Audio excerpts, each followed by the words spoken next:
We lost the name of whoever first said this, but we have not lost its meaning. It means liberty and democracy cannot be gained without losing something of great value. We've gained a nation where everyone is free, where everyone is safe. We are safe because of America's heroes.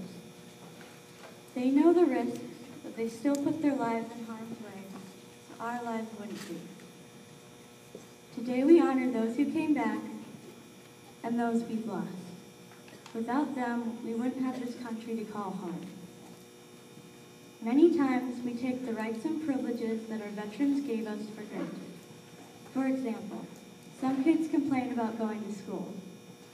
But if you were to take the time to look outside of the United States, you'd see that not everyone has someone to give him or her the right to an education.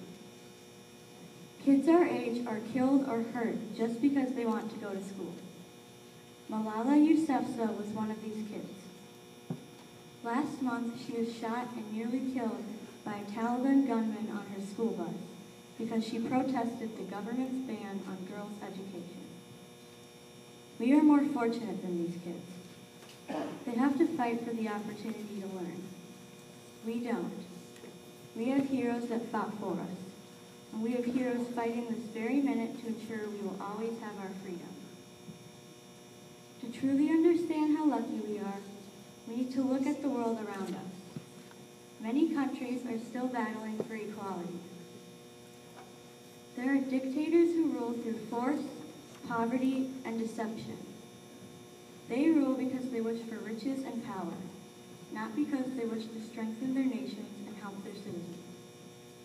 These dictators create harsh, unfair laws.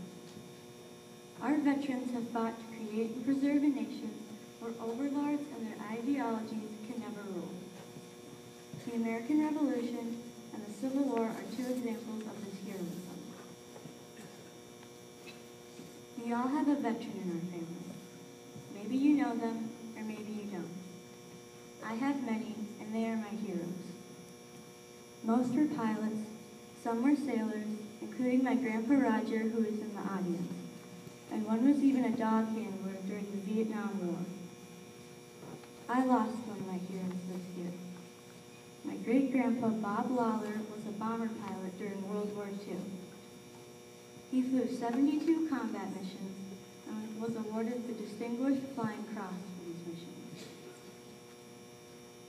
The one mission he loved to tell me about the most was when he bombed Utah Beach on D-Day. My great-grandpa knew that this was going to be the most important mission of the war and was determined to go no matter what. He happened to have a bridge on some of his teeth, which is sort of like braces, only on part of the mouth. Soon after the plane took off, the change in air pressure caused the bridge to tighten, which hurt badly. My great-grandfather then proceeded to pull the bridge out of his mouth and throw it out the window of his plane. This is the equivalent of pulling off fully attached braces. He was determined to keep going and do what was right. Like all of our veterans, he was devoted to a cause bigger than himself. Veterans Day is about remembering. It's about remembering those we lost and those we haven't. Remembering their bravery, their sacrifice, and their call to action. No matter where they have to go, no matter who they have to face, our heroes will fight until the very end to ensure all we have gained will not be lost. So much has been gained. So many heroes have been lost. We have risen to the stars, but only because some people stayed behind to help us out. All gave some, but some gave all. Thank you, veterans, for defending our freedom.